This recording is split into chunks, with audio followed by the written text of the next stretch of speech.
Hi, hello, hello. We have a new chapter of the One Punch Man remake, which is actually quite remarkable given how recently the previous chapter came out. I guess this is kind of like a part 2, maybe, more than it is a chapter 135. It says part 2, so I'm probably going to title the video like that. I sometimes wonder, and I know he used to live stream his drawings, so maybe somebody can confirm, but I wonder if Murata actually works like out of sequence quite a bit, and that's why we often get like a long wait and then kind of a blitz of chapters, is that he's been actually working on several chapters at once and they all kind of reach that completion stage around the same time. I don't know. I haven't watched his streams much, so I don't really know what his habits are. Anyways, shoutouts as always to Vibhav, friend of the channel, for not only his invaluable work on this project, but also for letting me know that the chapter was out. Always appreciated. Okay, so Tatsumaki has just wringed out the bloody cloth that is the Psychos Orochi pair. Impressive. This grotesque fountain, looking like something out of Berserk almost. Here we see just kind of limply floating there, totally spent Genos. He did good though. He did really good this fight. He basically let Tatsumaki have enough focus for just enough time to completely annihilate the enemy that I don't know. Like, this is my big question, right? We were talking at the end of the last chapter about how this arc is really just getting started. How threats like Garo and Black Sperm and Natural Evil Water are still rampaging within the Monster Association. But do you think the Psychos Orochi combo monster was actually stronger than those, and it's more that Tatsumaki is going to be worn out and unable to fight those other threats? I remember, I think in some interview or something, some Q&A, one said that Black Sperm was like about as strong as Tatsumaki, if Tatsumaki could just focus only on Black Sperm. I don't know, and I still wonder, are we going to get more Psycho stuff later? Because a lot of their conversations and their flashbacks and some of the lore around how like psychic energy works and how Psychos was kind of like a hard counter to Tatsumaki, we didn't get much of that yet, so I don't know. I don't really know where it's going to go from here. Oh my gosh. Okay, so Tatsumaki really did push herself to the limit.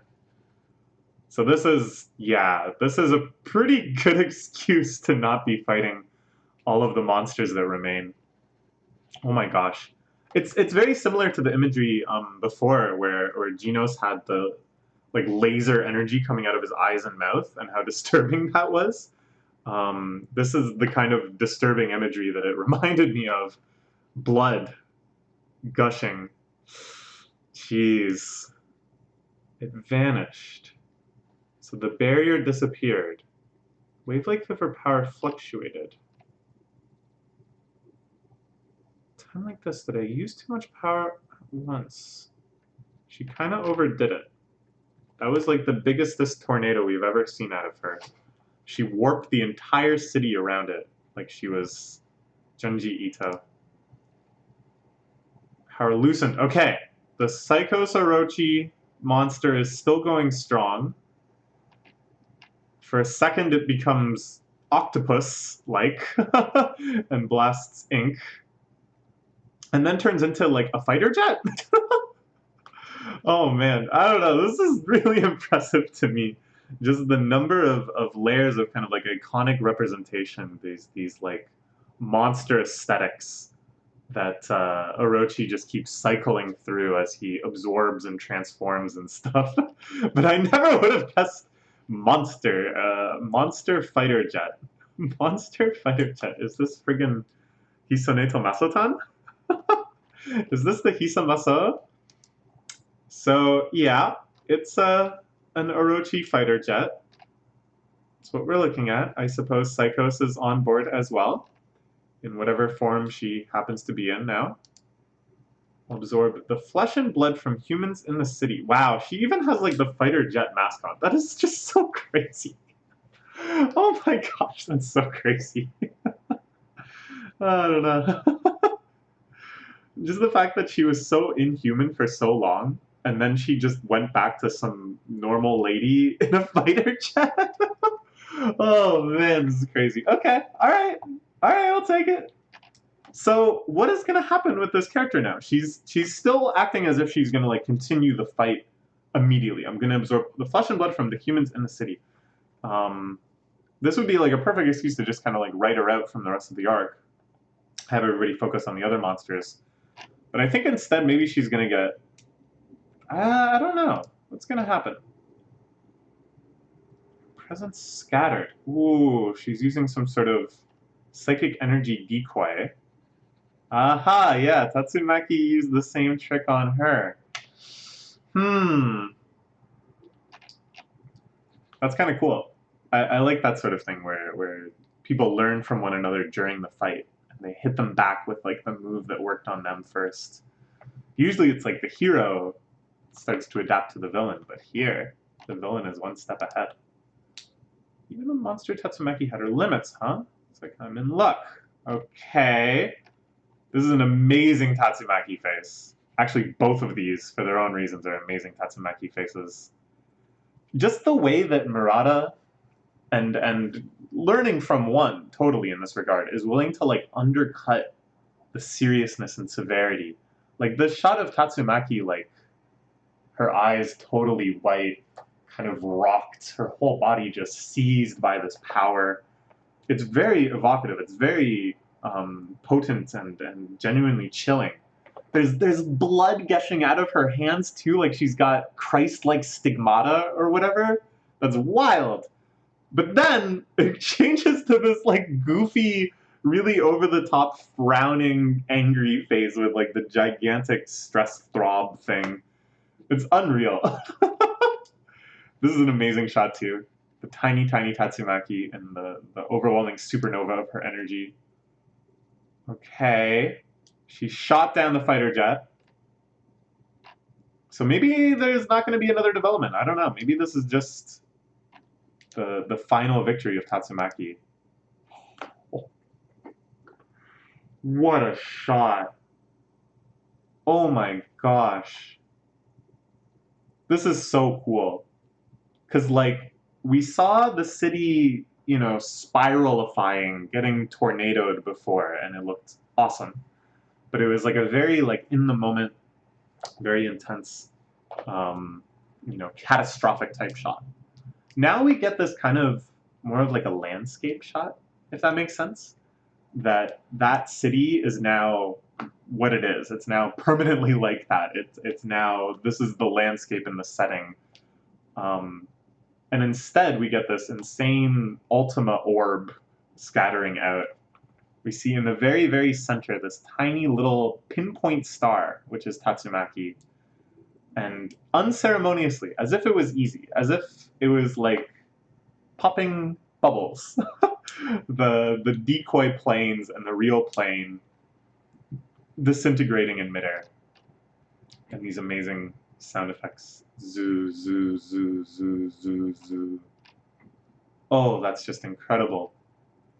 But I feel like we already saw the signs that Tatsumaki was near her limit. I think in finishing off Psychos, it's still going to have this effect that I'm talking about, that she's sort of written out of the rest of the arc.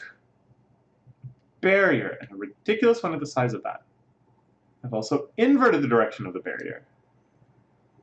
I think you can get out, go ahead and try. Okay, so it's like a 2-layer bubble barrier. Even if you invert the barrier, you get repelled by the second layer. Ah, this barrier system is used to rescue the heroes as well. Okay, cool. Also, I can't believe I had forgotten about this because I actually loved that scene so much. I thought Lightspeed Flash was being spitefully unrescued by Tatsumaki, but it's that he dropped his transponder. I remember that now. I remember the shot of just the transponder coming out in the bubble, which I thought was hilarious. Okay. Sure. These diagrams are very cute. I think I get it, but it's not super important, I think. Take all of her concentration just to sustain a bubble of that size. Barrier of that size. When I get inside the barrier, I'll just have to pierce her heart and it's over. Okay. Fighter jet blasts a laser at Tatsumaki, who seems to die, but I'm not getting faked out again. How many times have we been faked out on this kind of this sort of play, you know? Tatsumaki seems to be annihilated, and then surprise! It was just a robo doll. So this was her real plan, was to bait out an attack, so she knew which one of the decoys. Okay, but then 2 giant blasts from behind Tatsumaki. What in the world is that? By the way, we were talking about good Tatsumaki faces, which we always are talking about good Tatsumaki faces. Look at her face here holding up the doll. That's terrifying. That is simply terrifying, Murata. Okay. So, before Tatsumaki can attack, these gigantic twin laser blasts knock into the plane. One of them misses and just hits the barrier, but one of them does send the Psychos plane into free fall. Is that Genos again? There's another fighter plane flying in. Okay, who are the suspects? Genos doesn't seem likely because he doesn't really transform like this into a plane, and he was really at his limit as well.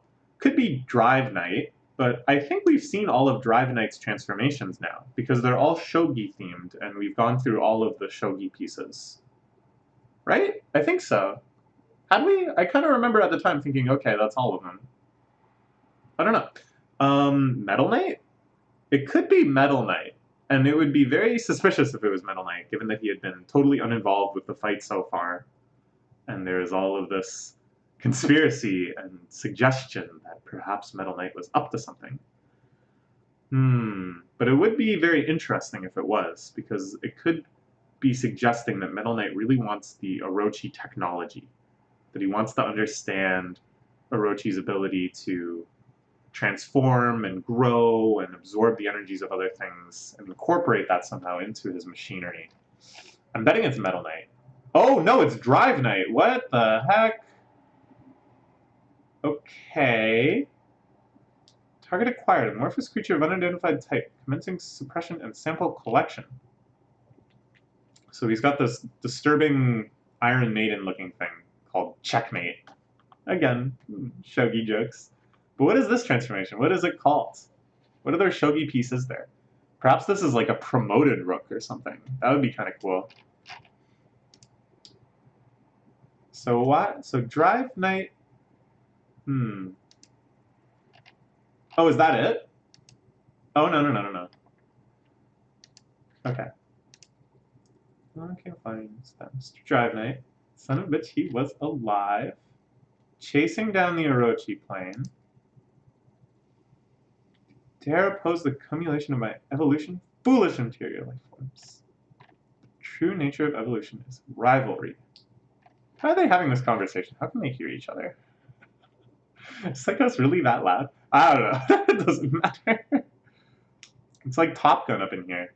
You know, I thought when they introduced a fighter plane, I was like, it seems like Murata would want to draw a fighter plane battle.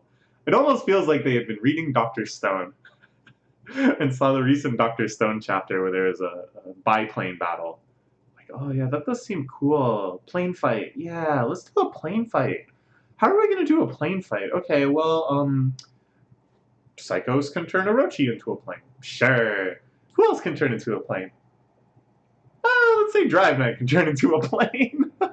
Sure. Oh, it's over. Okay. Well, that was a very fun chapter. Still continuing just this fight in crazier and crazier and crazier and crazier ways. Really giving this fight the level of appreciation it deserves, I think, given just how climactic it is, given the scale of power involved. I just can't get over this one shot of the Twisted City. It's super, super fantastic. Just the sense of stillness of it, you know? That, like, this is where we've been left after all that devastation. This is just reality now.